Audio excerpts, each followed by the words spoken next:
Mincir, ça nous reprend. Alors on va avoir le choix. Enchaîner les mauvais régimes, vous connaissez, on perd 300 grammes, on reprend 2 kilos. Ou alors le faire intelligemment, trouver la bonne méthode, mais nous on l'a et on vous la donne.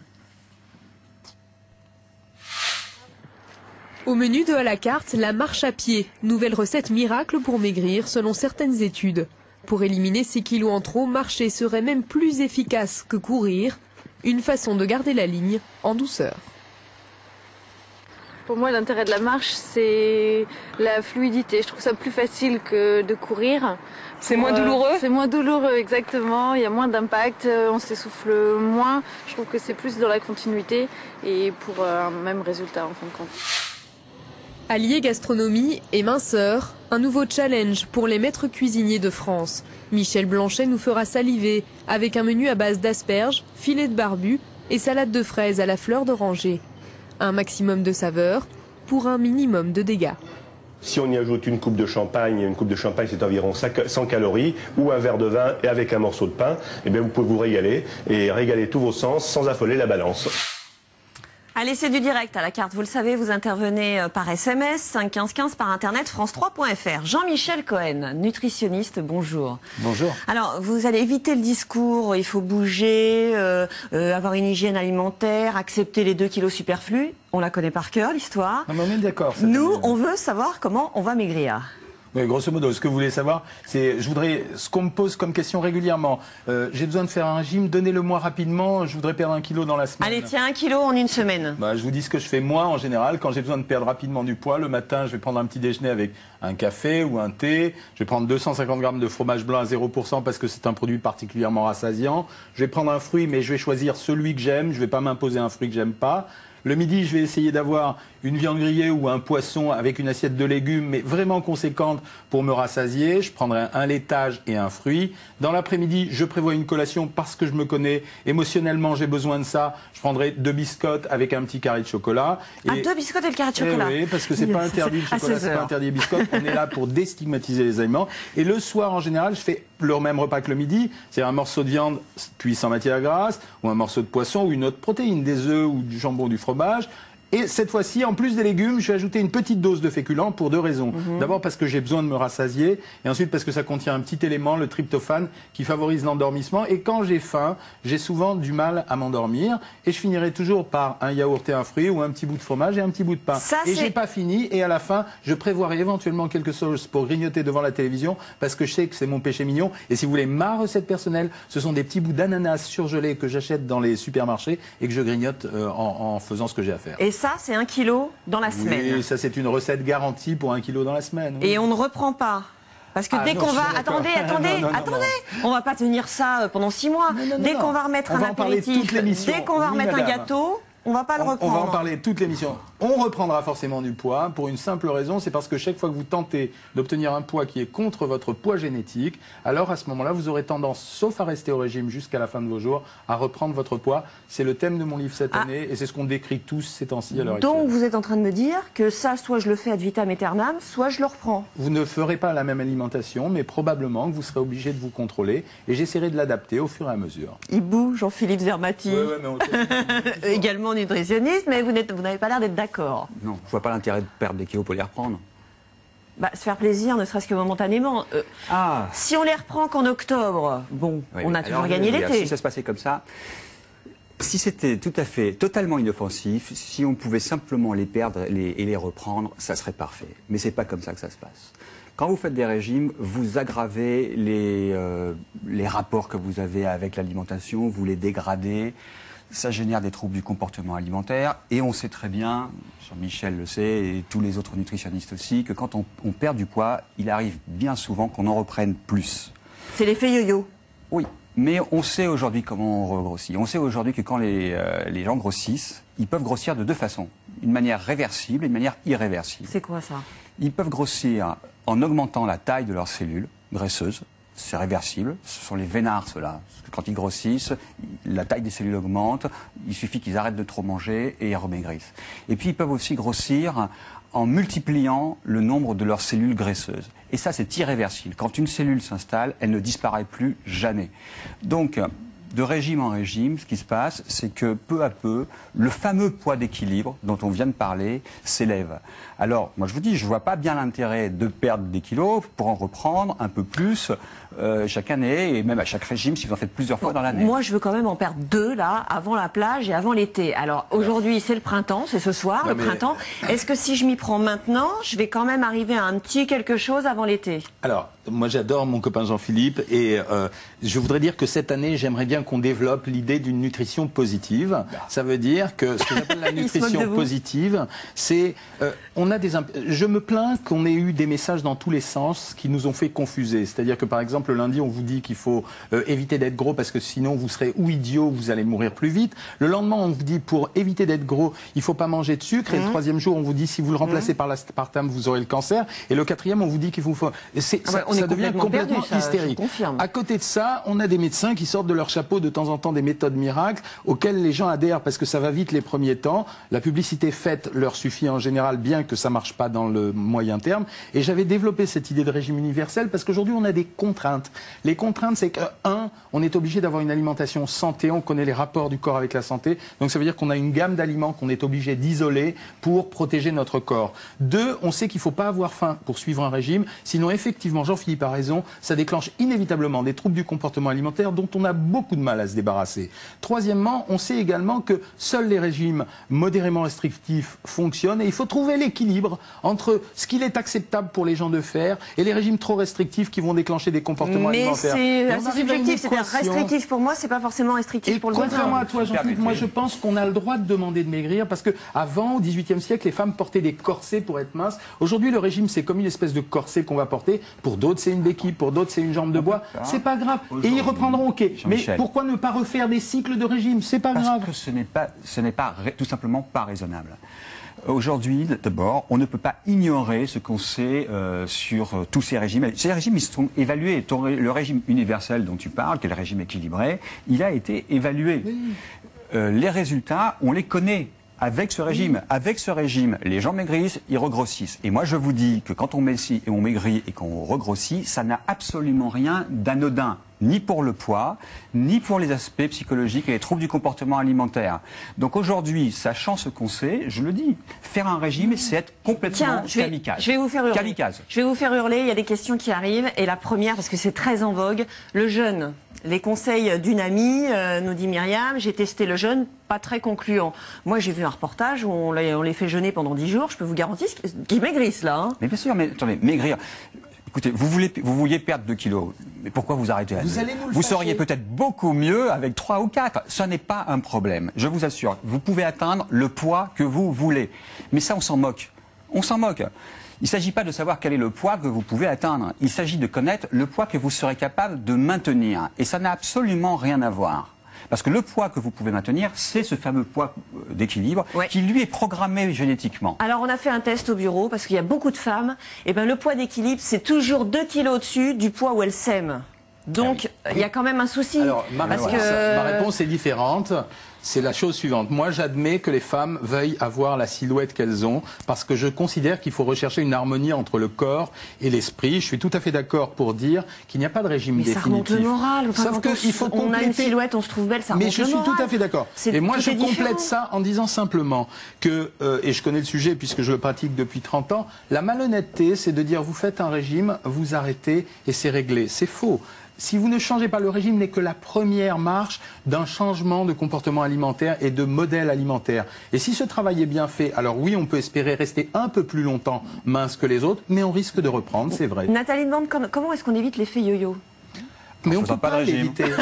Non, mais ça, c'est pas possible. Non, mais on ne peut pas l'éviter. Moi, j'ai admis. Moi, maintenant, si vous voulez, il y a quelque chose que je tiens à dire, c'est qu'on sait maintenant que le simple fait de faire un régime est positif, notamment, là, si on parle des gens qui sont obèses ou en surpoids, améliorer leur poids, améliore leur longévité, même si c'est pendant des délais de temps plus courts que ce qu'on aurait espéré.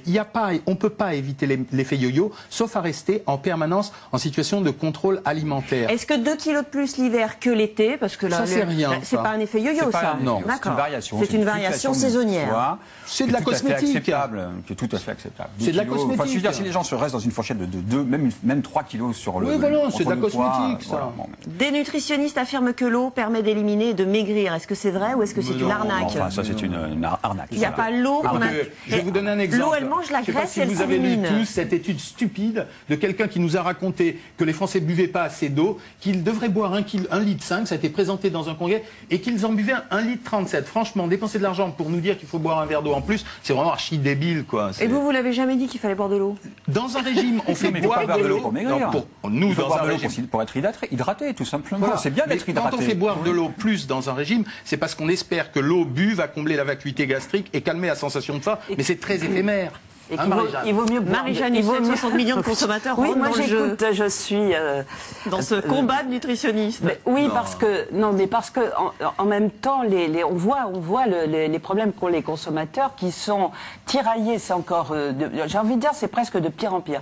Parce que on est quand même dans une société d'abondance, il faut le dire. On n'a jamais eu autant de rayons qui sont de rayons. Il suffit d'aller dans les supermarchés. On croule sous l'attirance par des produits alimentaires, on est extrêmement sollicité d'un côté, et de l'autre, on est culpabilisé, on est dans le diktat de la minceur. Alors quand on dit pourquoi on a tous à peu près 2 ou 3 kilos à perdre? Parce qu'on est aussi victime de cette société qui nous dit, qui a érigé la minceur comme norme universelle, en tout cas dans nos sociétés de pays riches malgré tout.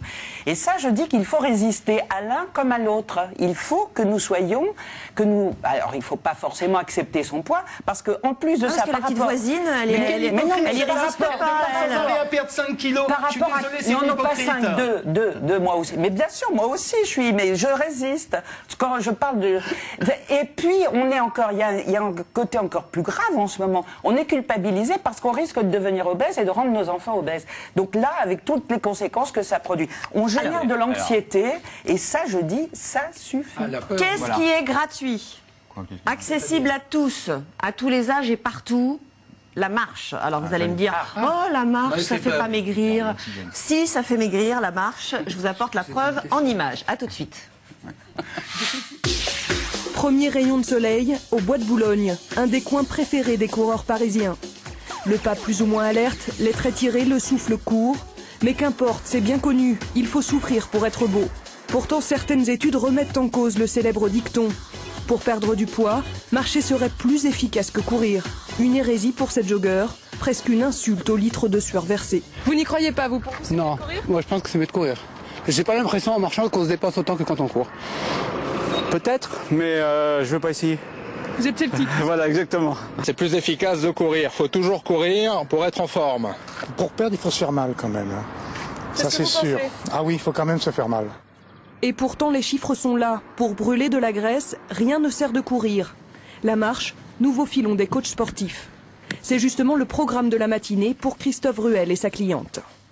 Allez, c'est le début de la séance, donc on va commencer progressivement. Il fait beau, on est auprès de la nature, c'est super agréable. Donc on va essayer d'inspirer tranquillement par le nez. On va essayer d'avoir un bon maintien, une bonne posture, de commencer à serrer un petit peu les abdominaux. Ensuite on va relâcher un petit peu les pieds.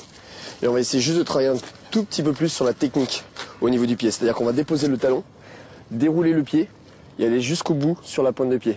On y va? Allez, un peu plus tonique, c'est parti. De la technique, une bonne posture pour faire travailler son corps sans abîmer ses articulations. Pour moi, l'intérêt de la marche, c'est la fluidité. Je trouve ça plus facile que de courir. C'est moins douloureux? C'est moins douloureux, exactement. Il y a moins d'impact, on s'essouffle moins. Je trouve que c'est plus dans la continuité et pour un même résultat en fin de compte. Mais pas question pour autant de se contenter d'une simple balade. La marche efficace, c'est avant tout une marche rythmée, tonique. On va changer un petit peu le relief. Donc on va essayer de bien tirer sur les bras. Pense à toujours rapprocher tes omoplates, ça c'est important. Et bien plier les jambes en serrant les abdominaux. Et on garde le rythme. Même si on reste dans le principe de la marche, justement, le cœur monte un petit peu sur des phases d'intensité pour pas être toujours sur un même effort, un effort constant, de façon à varier un petit peu l'intensité, mais c'est d'avoir un peu plus de résultats. Ça travaille aussi les fessiers Alors exactement, il y a une attitude au niveau du corps qui permet d'engager et les membres inférieurs au niveau des cuisses, des fesses, mais aussi les muscles du dos, parce qu'il y a une traction avec les bras, donc il faut bien penser à resserrer les muscles du dos et les omoplates, engager les abdominaux, et puis essayer de garder le même rythme, parce qu'avec la côte, c'est un peu plus dur. Rien de tel pour sculpter la silhouette. Mais pour brûler les graisses, l'affaire se corse. Le coach, lui, a une formule plutôt complexe, un calcul basé sur l'âge de la cliente et sa fréquence cardiaque au repos. L'idée, c'est de déterminer le rythme cardiaque idéal pendant l'effort pour optimiser la perte de poids. Allez, on va se poser, on va juste prendre un tout petit peu la fréquence cardiaque si tu veux bien. 1 minute, donc les 2 doigts au niveau de la carotide. Je te donne le top de départ. Hop, c'est parti. Tu comptes le nombre de battements. 3, 2, 1, parfait. 147. 147. On sait que notre indice de base par rapport à notre cible à nous, c'était entre 142 et 155 pour perdre du poids. On est pleinement dedans, donc là ça correspond parfaitement à notre objectif. Là, ça veut dire que si elle continue cet effort-là, elle élimine des graisses. Alors si elle maintient cette fréquence cardiaque-là pendant la durée, pendant un effort prolongé, oui, elle sera vraiment dans la dégradation des graisses. Durée, au-delà des formules et des techniques, voilà le secret de l'efficacité de la marche. Un effort de faible intensité mais que l'on peut poursuivre dans le temps. Pour espérer perdre du poids et finalement, quel que soit le sport, l'effort doit durer au moins 30 minutes. Voilà un reportage signé Elisa Coudray et Christine Ostalrich. Vous posez toutes vos questions par SMS 51515, par internet france3.fr. Nous sommes là pour y répondre sur le poids, sur la manière de manger, sur le sport, sur les régimes. On va parler cuisine également avec notre cuisinier parce qu'on va voir que dans beaucoup de restaurants, on adapte les menus et qu'on peut cuisiner, se faire plaisir sans faire pencher trop la balance. Une question par SMS de Simona qui a 20 ans. Je ne mange qu'un repas par jour à midi. Je marche beaucoup, je ne perds pas de poids. Que faire? J'ai envie de dire déjà pourquoi. Jean-Philippe Zermati. Déjà, un repas par jour, est-ce que c'est bien raisonnable? Ça dépend de ses besoins, ça dépend comment elle ressent ses besoins. Ça fait un repas sur 24 heures, en fait. La question que je pose, c'est pourquoi? Probablement parce qu'elle est déjà à son poids d'équilibre, ou peut-être même déjà au-dessous de ce poids d'équilibre. Moi, je pense quand même qu'il y a des équilibres alimentaires à respecter. Je suis contre les hygiénistes, c'est-à-dire le gars qui va vous dire exactement ce qu'il faut manger. Si vous faites ça et que spontanément vous avez envie de le faire, vous avez le droit de le faire. Cependant, il faut savoir que quand on a testé là-dessus, on a fait des expériences sur ce sujet, quand on met par exemple quelqu'un devant des aliments et qu'il peut en manger à volonté, s'il mange tout ce qu'il a envie de manger, en général, il réduit ce qu'il consomme sur le repas du soir. Donc quand quelqu'un se concentre sur le fait de ne manger qu'un repas par jour, il va décompenser toutes ses frustrations de la journée sur ce repas et au total la prise alimentaire est beaucoup plus importante sur ce repas que ce qu'il aurait pris en 2 repas. Deuxième mécanisme, un très important, la digestion des aliments et l'assimilation des aliments est en elle-même une dépense d'énergie. Donc ça veut dire qu'elle est prise en compte. L'acte de manger n'est pas forcément quelque chose de négatif. Donc il intervient dans le bilan d'un individu. On recherche la stabilité, c'est ça notre métier. La nutrition, c'est l'équilibre, c'est pas autre chose. La pratique de sport zen peut-elle aider à maigrir? Moi, je vais même élargir la question. Est-ce que le sport, ça fait maigrir? Alors, le sport, ça n'agit pas comme on pense. L'intérêt du sport, c'est pas le fait qu'il fasse dépenser des calories. Parce que quand vous êtes tout à fait bien régulé, si vous vous dépensez, vous mangez plus, tout simplement. Mais en revanche, ça a des vertus très intéressantes sur le comportement alimentaire. Pour 2 raisons. D'abord, c'est un excellent régulateur émotionnel. On se défoule et du coup, c'est là-dedans qu'on va se défouler. Du coup, on se reporte moins sur la bouffe. Exactement. Ouais. Et puis, c'est un exhausteur, on pourrait dire, des sensations alimentaires. C'est-à-dire qu'on s'est rendu compte que les gens qui avaient des activités physiques avaient une bonne conscience corporelle, avaient également une meilleure perception de leurs sensations alimentaires et ils s'ajustaient beaucoup mieux sur leurs sensations de faim et de satiété. Donc, ils mangent vraiment en fonction de leurs besoins. Plus facilement que ceux qui n'ont pas d'activité physique. Mais alors les sports zen, on a remarqué même. Alors le sport zen, ça c'est dans le complément de ce que dit Jean-Philippe. Non, parce que ce sont des sports. L'intérêt du sport, c'est encore une fois, c'est pas la dépense énergétique, c'est la conscience corporelle. Alors le sport zen, il permet justement d'échapper au phénomène de stress et donc de détendre les individus. On a remarqué pour compléter cette réponse le fait que les gens qui pratiquent des marches, et ça c'est un conseil qu'on peut donner à tout le monde, environ une vingtaine de minutes en fin de journée, ont une réduction de leur prise alimentaire sur le repas du soir. La troisième chose qu'il faut dire, c'est que dans les faits qu'on recherche dans le sport, la masse musculaire est l'élément énergétique qui compte. Ça veut dire que ce sont les cellules musculaires qui consomment de la chaleur. Donc en fait, c'est pour ça que quand on dit c'est pas la peine de s'épuiser sur un vélo à en crever, ça sert à rien. Ce qu'on recherche, c'est à faire bouger des muscles pour les tonifier. Même les orteils, ce sont des muscles. Il y a des orteils dans les muscles. Donc ça veut dire que la marche est bonne, les travaux ménagers et les Anglais. Vous pourriez. Les Anglais ont montré qu'il y avait 2 activités qui favorisaient justement à la fois le maintien du poids ou la perte de poids sous régime, c'était les travaux ménagers et le jardinage. Donc ce sont des choses. Il va me remettre à l'aspirateur. Oui, je le redis à chaque fois parce que le sport, c'est pas courir sur un vélo, se dépenser, devenir dingue et obsessionnel du sport. Le sport, c'est bouger plus qu'avant et faire évoluer sa masse musculaire. Et combien de temps par jour quand vous dites sport? Non, alors le sport, je pense qu'on sera d'accord. Le sport ne fait pas maigrir. Non. Il est tout à fait établi que ça ne permet pas d'accélérer la perte de poids, même associé à un régime d'ailleurs. En revanche, ça a des vertus sur la prévention de la prise de poids et une fois qu'on a perdu du poids, sur la consolidation de la perte de poids. Donc il faut le voir comme ça, plus toutes les vertus du sport. Oui, la tonicité, puis ça aère l'esprit, enfin plein de choses. Oui. Mais surtout, pour la gestion du comportement alimentaire, c'est un excellent régulateur du comportement alimentaire. Voilà. Mais combien de temps? Quand vous dites du sport, c'est combien de temps? Non, si, on va vous donner un chiffre parce qu'on ne va pas rester dans l'abstrait. Mais on recommande en général d'en faire 3 fois par semaine, entre 40 minutes et 1 heure. C'est pas la peine d'en faire 3 heures. Non, mais attendez, ça c'est la forme dynamique. Après, en faisant 2 fois entre 40 minutes et 1 heure, ça suffit largement aussi pour se maintenir à un poids convenable. Marie-Jeanne Husset. Oui, moi je voudrais préciser parce qu'on parle de sport. Moi aussi j'ai bien compris tout ce que justement en préparant tous nos hors-séries et en il y en a le dernier qui vient de sortir. 60 millions de consommateurs. C'est pas seulement le sport. Au-delà du sport, c'est l'activité physique.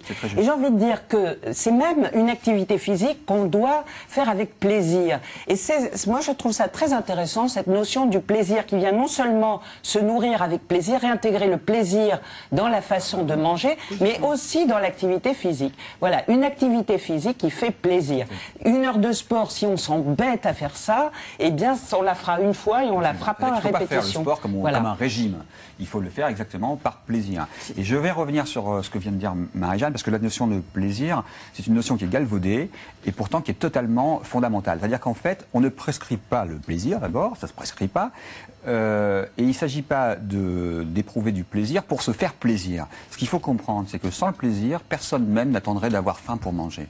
C'est parce que le plaisir existe qu'on se donne le mal d'attendre d'avoir faim. Parce qu'on sait que après les sensations désagréables de la faim, on va être récompensé par le plaisir de manger. Et donc, c'est le plaisir qui va motiver, renforcer les comportements de faim. C'est vrai qu'on est en recherche de plaisir quand on prépare. Hein. Oui, et les gens on est en attente de plaisir. Alors, les gens confondent 3 choses. Les gens confondent la faim, l'appétit et le rassasiement. La faim, c'est un besoin impérieux de manger qui est un besoin très biologique, c'est-à-dire on est fatigué, un besoin primaire, oui. Mais l'appétit, c'est l'envie de manger un aliment, et c'est vrai qu'on a mis des générations à comprendre que les gens, pourquoi on mange, c'est pas un geste automatique, c'est effectivement parce qu'on a envie de prendre du plaisir, parce que l'aliment est source de jouissance. Dans la composition des régimes, quand on en fait faire, si la dimension plaisir disparaît dans un régime, c'est grillé, parce qu'il faut être complètement dingue pour s'astreindre à un exercice hyper contraignant et hyper angoissant pendant des mois et des mois, si on n'a pas une notion de plaisir. Et ces gens qui vendent des régimes ou très restrictifs ou des régimes monotrucs, là, d'abord, ce sont que des rééditions des vieux régimes Pennington, Antoine,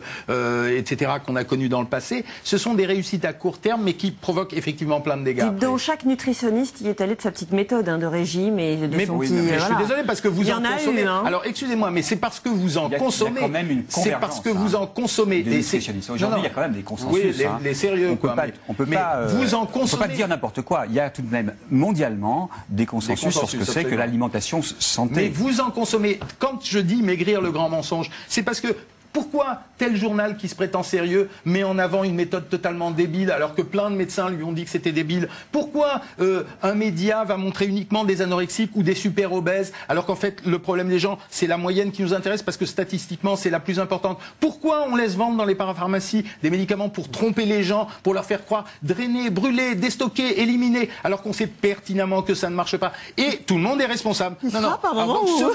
Pardon, mais ce grand mensonge, il faut le raconter aux gens parce que je suis persuadé que si on leur donne des outils pour comprendre, ils arrivent à se ressourcer eux-mêmes. Arrêtez de les prendre. Est-ce que je peux ajouter quand même quelque chose? Excuse-moi de te fâcher, mon ami Jean-Michel. Il se fâche, hein? Mais là, il va encore plus se fâcher. C'est que dans les grands mensonges, il y a le régime.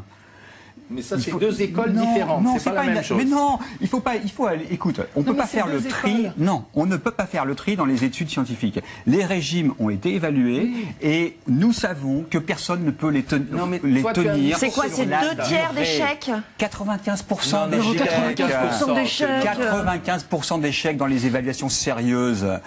Tout récemment, dans le New England, n'importe quel régime, celui que vous prenez, conduit à un échec. Les questions question des téléspectateurs par SMS 51515 par internet france3.fr. Une question qui revient très souvent. J'ai voulu faire du sport, de la musculation pour perdre du poids. Sur la balance, je pèse encore plus lourd. Oui, quelle explication? La cellule musculaire est une cellule qui comporte essentiellement de l'eau. C'est sa différence avec la graisse qui comporte essentiellement des triglycérides. Quand vous prenez du muscle, alors à ce moment-là, vous faites gonfler la cellule d'eau et vous prenez du poids. Mais votre silhouette s'affine. C'est pour ça que la mesure est intéressante des biceps, des bras, des poignets, etc. Autre question très importante qui revient souvent, faire l'amour fait-il maigrir? Oui, mesdames. Ou est-ce qu'on dit calories ça à l'heure pour les femmes et 800 pour les hommes. 700 calories à l'heure pour les femmes. Non, ça a été mesuré sérieusement. À l'heure, 800 calories pour les hommes. Donc en un mois, quoi.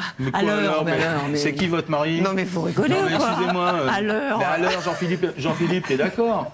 On a dit que le sport faisait pas maigrir. C'est la même chose. 700 calories à l'heure. 700 calories. Donc, en 5 minutes, ça fait pas lourd. 5 minutes? Ma pauvre fille. Bon, en tout cas, ça fait maigrir alors. 700 calories à l'heure. On discute après l'émission. D'accord. Pourquoi parle-t-on rarement du mental? Plus on parle de manger, plus on en a envie, nous dit Christine. Alors là, on va entrer sur un dossier absolument essentiel. C'est ce qu'on a dans la tête. Marie-Jeanne Husset, d'ailleurs, ça fait partie du... Oui, je vais laisser la parole au docteur, mais c'est vrai que la gestion des émotions et l'importance, l'influence des émotions sur le comportement alimentaire, ça aussi, ça fait partie de ce qu'on a découvert ces dernières années. Alors, on sait beaucoup de choses et c'est tout à fait essentiel. On sait que grâce aux émotions, on peut réguler son équilibre alimentaire et on sait que grâce aux aliments, on peut réguler son équilibre émotionnel. Donc les deux sont totalement intriqués. Alors attendez, je vais pas bien, j'ai un coup de blues, je me jette sur le chocolat, ça me fait du bien. Ouais. Ça, on le sait. Oui. Alors il y a deux choses à dire. D'abord, chez les gens qui n'ont pas de problème de poids, qui n'ont pas de trouble du comportement alimentaire, ces choses peuvent arriver, elles n'ont aucune incidence sur leur poids. Ça ne me fait pas grossir. Non, pour une raison toute simple, c'est qu'ensuite, là, ils auront trop mangé, ensuite, ça va leur couper l'appétit, ils mangeront moins et tout va s'équilibrer. Le comportement alimentaire, c'est un comportement auto-corrigé. Donc, si je mange un peu plus à un moment, je mange moins derrière. Ça, c'est chez les gens qui n'ont ni problème de poids, ni problème de comportement alimentaire. Chez ceux qui ont des problèmes de comportement alimentaire, les choses se passent de manière tout à fait différente. D'abord, ces gens vivent avec ce qu'on appelle le phénomène d'impulsivité alimentaire. C'est un réflexe, c'est un conditionnement. C'est-à-dire que lorsqu'ils éprouvent une émotion, cette émotion déclenche une envie de manger. Ça ne se commande pas. C'est-à-dire qu'on ne peut pas empêcher ça par un effet de sa volonté. Je ne commande pas mes envies. Bon. À la rigueur, lorsque j'éprouve une envie, je peux m'empêcher de manger. Mais si j'ai 2 ou 3 envies dans la semaine, ça va. On ne va pas lâcher la première, mais la deuxième ou troisième, vous voyez, là, ça le fait plus. Donc, en fait, ça, comme je vous le disais, c'est véritablement un réflexe. Donc, vous ne pouvez pas le changer simplement parce que vous le décidez. Mais en revanche, il existe des procédures de déconditionnement qui sont complexes. C'est un travail de ce sont des thérapies émotionnelles. On doit à la fois travailler sur les raisons de ces émotions et sur un phénomène qu'on a identifié, qu'on comprend, qui est en fait le moteur de l'impulsivité alimentaire, qui est ce qu'on appelle l'intolérance émotionnelle. Parce que si on y réfléchit, ce ne sont pas les émotions qui expliquent l'acte alimentaire, c'est le fait de ne pas les supporter. C'est-à-dire qu'en fait, quand une personne a de l'anxiété, parce qu'on en a tous des émotions, on a tous des événements qui déclangent des émotions. Bien sûr, donc on ne doit pas les faire. La question, c'est pourquoi ça nous fait retrancher sur la nourriture. Parce qu'on ne les supporte pas. C'est-à-dire que, si vous voulez, quand vous êtes anxieuse ou triste, vous éprouvez physiquement des choses extrêmement désagréables. Il se trouve que lorsque vous mangez certains aliments, des aliments riches, gras, sucrés... C'est les mêmes pour tout le monde? Non, en général, ça revient au chacun son aliment. Chacun son truc. Quand vous mangez ce genre d'aliment, ces symptômes de l'émotion diminuent. Et en fait, ça crée une sorte de réflexe pavlovien. Je supporte plus ma boule dans la gorge, je supporte plus d'avoir mal au ventre, je mange parce que ça va s'atténuer. Et en fait, dans les traitements, ce qu'on va traiter, c'est à la fois pourquoi j'ai des émotions et à la fois la tolérance émotionnelle. Mais alors vous êtes en train de me dire que ça relève du psy et qu'il faut aller chez le psy si on a... La nutrition, c'est les deux. C'est du psychonutrition. Ça n'existe pas la nutrition métabolique toute seule. On n'est pas un tube digestif sportif avec une moelle épinière. Ça dépend. On est un cerveau. Voilà. Ça dépend du niveau du problème. Ça veut dire qu'il faut isoler. Il y a différents degrés dans les problèmes. Il y a les problèmes de troubles du comportement alimentaire tout court. Il y a les problèmes de prise de poids avec difficulté de reperdre du poids. En tout cas, ce qu'il faut expliquer très simplement, c'est que souvent l'acte de manger ne doit pas être culpabilisant parce qu'il est le reflet. C'est surtout un symptôme. Ça veut dire que c'est un symptôme de quelque chose. Autrement dit, on utilise l'acte de manger pour guérir autre chose. Et à partir du moment où on sait ça, je dis que la trilogie fabuleuse, c'est quand on arrive à faire des régimes astucieux, adossés à une psychothérapie et complétés par de la kinésithérapie ou du sport. Il faut une batterie de coach. Moi, je suis optimiste. Non, mais c'est la réalité. C'est comme ça qu'on fait, en général. C'est comme ça qu'on fait. Jean-Philippe Zerbati. On ne peut pas empêcher les gens de se culpabiliser après leur avoir dit, ou de s'angoisser, après leur avoir dit ça va faire grossir.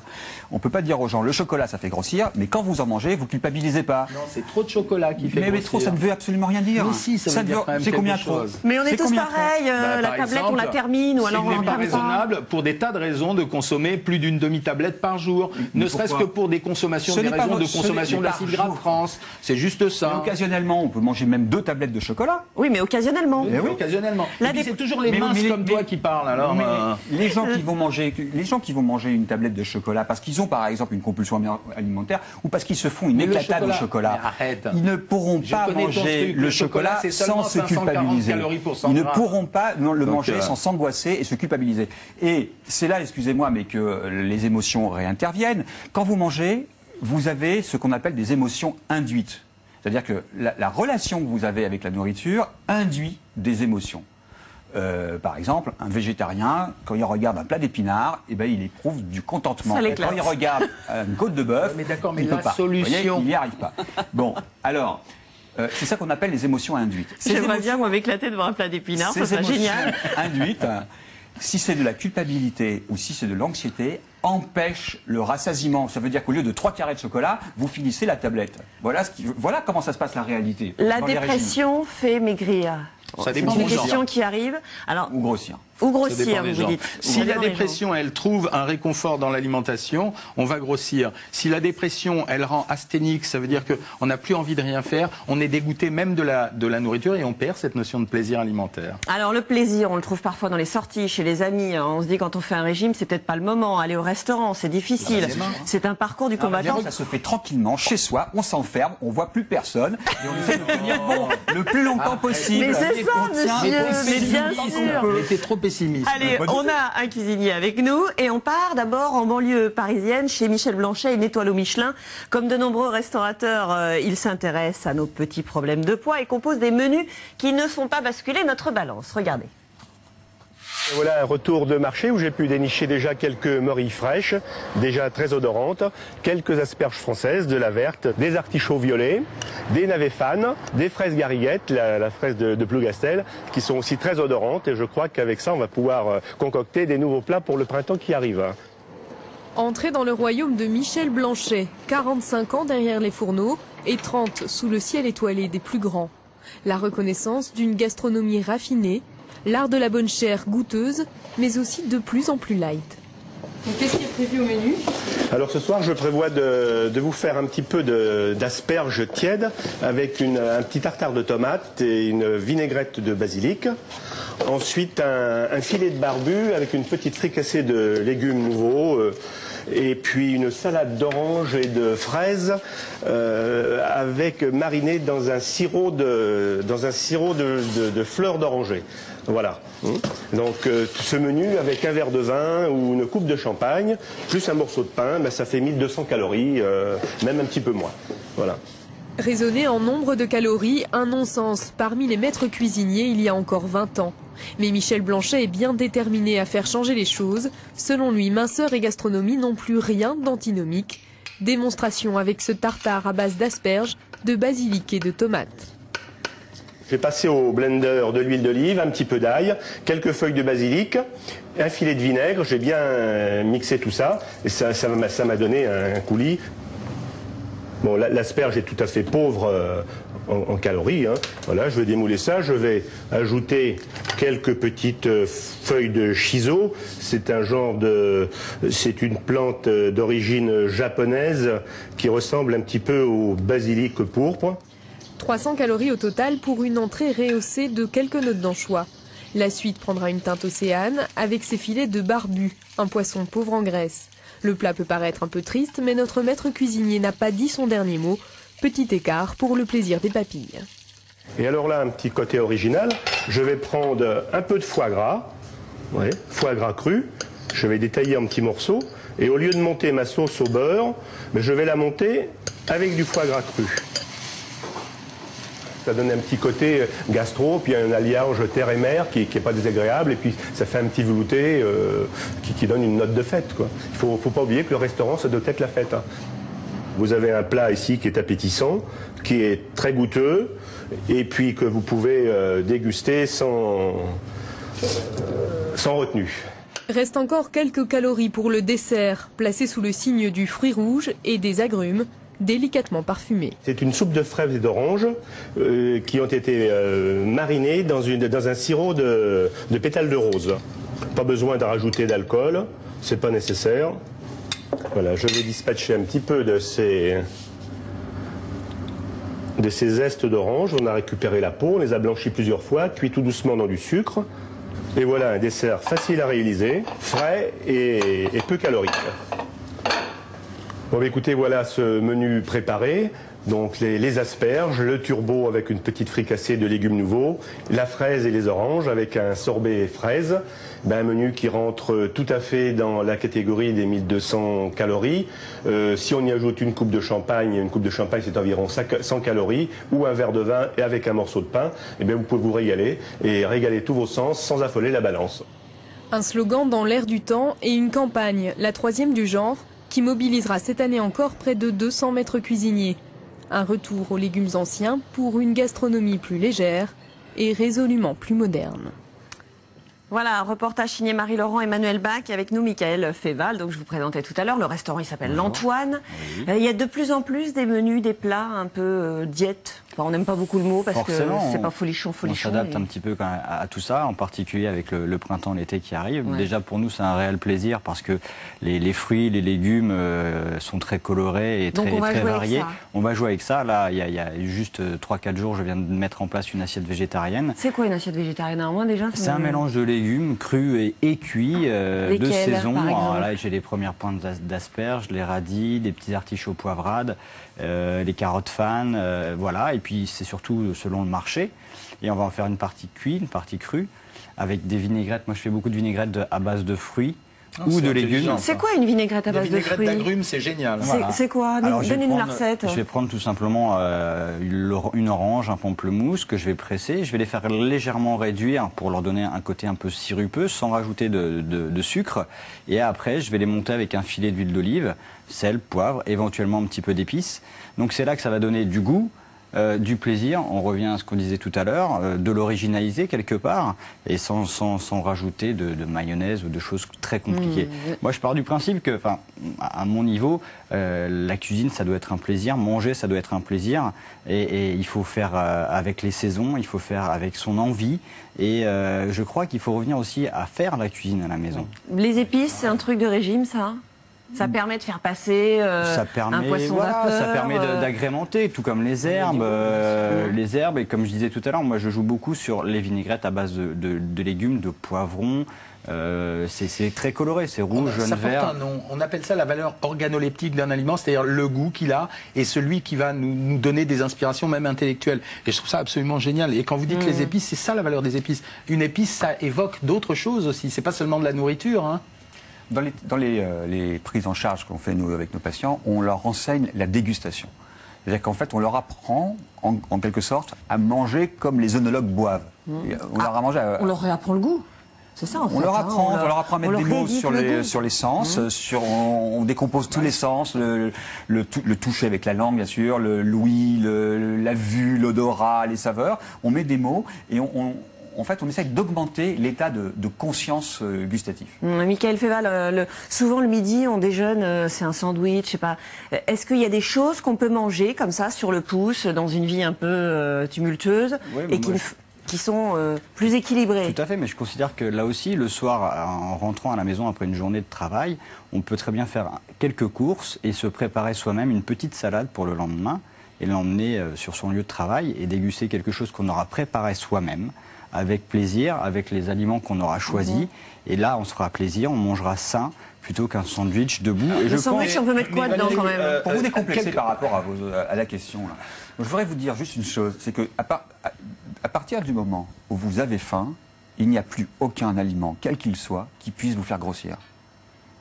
La faim vous protège de prendre du poids. Non, ça c'est jamais vu. Si à chaque fois que j'ai faim, on va inverser le truc. Si à chaque fois que j'ai faim, je ne mange que des sandwichs, des gâteaux, je vous garantis que je vais en prendre du poids. Non. Ah bah si. Je vous garantis que non. Je vous garantis que non. En revanche, il va vous arriver... Parce que je vais déséquilibrer complètement mon alimentation quand même. D'abord, vous serez en très mauvaise santé si vous le faisiez, mais surtout, vous ne pourriez pas le faire très très longtemps. On fait ce genre d'expérience avec nos patients qui nous disent exactement ce que vous êtes en train de me dire. Si vous me laissez manger du chocolat, je n'arrête plus. Alors on dit, ok, dégustons du chocolat. On leur fait des épreuves sur le rassasiement. La satiété, le rassasiement, ils calent au bout de 2-3 jours sur des toutes petites quantités et ils demandent de la variété. Quand on mange avec les sensations alimentaires, on est poussé à la variété. En revanche, quand vous mangez sur le mode compulsif, vous pouvez manger beaucoup de chocolat et vous pouvez en manger pendant très longtemps. Tiens, un dessert qui ne va pas me faire grossir. Là, on va rentrer en plein dans les fruits, donc ne serait-ce que déjà un fruit tout simplement. Maintenant, si vous voulez une recette toute simple, ça va être les premières fraises. Moi, je les mixe avec à peine une petite pointe de sucre si nécessaire. Mais une fois de plus, on en parlait tout à l'heure. Il faut prendre des produits de qualité. Et là, le goût est là. Et je considère que quand le goût est présent... Si je mixe des mauvaises fraises, forcément, elles vont me rendre ce que je... J'en mangerai plus. Et là, moi, je rajoute des feuilles de basilic dedans.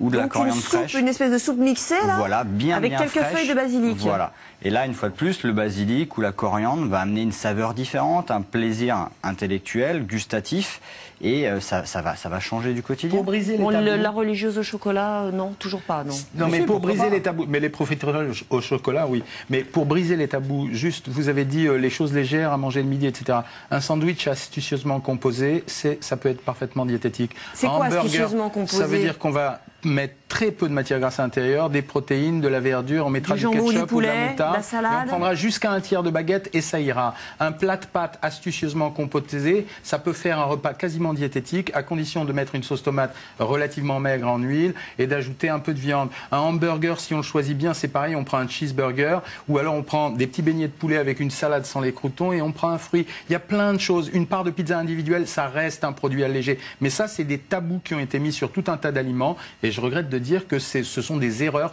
qui sont en permanence entretenues par des gens qui sont peu connaisseurs. Madame Conso. Oui, je crois qu'il faut aussi retrouver le plaisir, et monsieur le disait, le plaisir de faire soi-même. Bien sûr, on ne va pas passer notre journée au fourneau, on ne va pas revenir en arrière, on a d'autres choses à faire, mais ça peut... Bien plus intéressant, mais malgré tout, on peut se remettre ou se mettre à faire le marché, redécouvrir le plaisir de faire le marché, le plaisir de faire de la cuisine et de manger ensemble. Et ça, c'est extrêmement important. C'est peut-être le meilleur régime. Il y a une question par SMS pour le restaurateur. Oui, c'est le régime. Comment faire quand son travail consiste essentiellement en repas d'affaires? Vers quoi on va s'orienter quand on est systématiquement au resto? Déjà, on va s'orienter vers un restaurant de poisson. Comme le nôtre. Un bon restaurant de poisson. Un bon restaurant de poisson. Non, mais je crois que la priorité, c'est là aussi, on est au service du client, donc c'est au client de demander ce dont il a envie. Au maximum, nous, on essaye de répondre à la demande du client, à coller à l'actualité, c'est-à-dire à faire des poissons vapeur, de faire des poissons grillés, à faire les pointes d'asperges. C'est pour ça que j'ai mis cette fameuse assiette végétarienne en place. On est là pour faire plaisir au client. Donc, quelqu'un qui mange tous les midis au restaurant peut tout simplement demander ce qu'il a envie. Ouais, je voudrais quand même, parce que là, on est en train vraiment de ramener les problèmes de poids à un problème finalement de sélection d'aliments, c'est-à-dire en fait comme si le fait de grossir, ce serait commettre des erreurs alimentaires. Il y a quand même des études sérieuses, et je pense que Jean-Michel sera d'accord avec moi, qui montrent que quel que soit le type d'aliment que vous mangez en trop, il peut vous faire grossir. Ça veut dire que vous pouvez tout à fait grossir avec des yaourts à 0%. Donc c'est ne jamais rajouter quand on n'a plus faim. D'une part. Enfin, jamais, c'est peut-être trop. Parce que ponctuellement, c'est tout à fait possible. Oui, mais ce que je veux dire, c'est qu'il faut pas que ça soit apprendre à savoir reconnaître la satiété. Voilà, il ne faut pas que ça soit prolongé. Ça, c'est la première chose. Quoi que vous ajoutiez, quoi que vous mangiez en plus de vos besoins, vous pouvez grossir. La deuxième chose, c'est que quoi que vous retiriez, vous pouvez maigrir. Ça veut dire que vous pouvez tout à fait faire un régime, excusez-moi d'être un peu poussé de la provocation, d'accord, allez-y. Mais vous pourriez faire un régime sans fruits et légumes.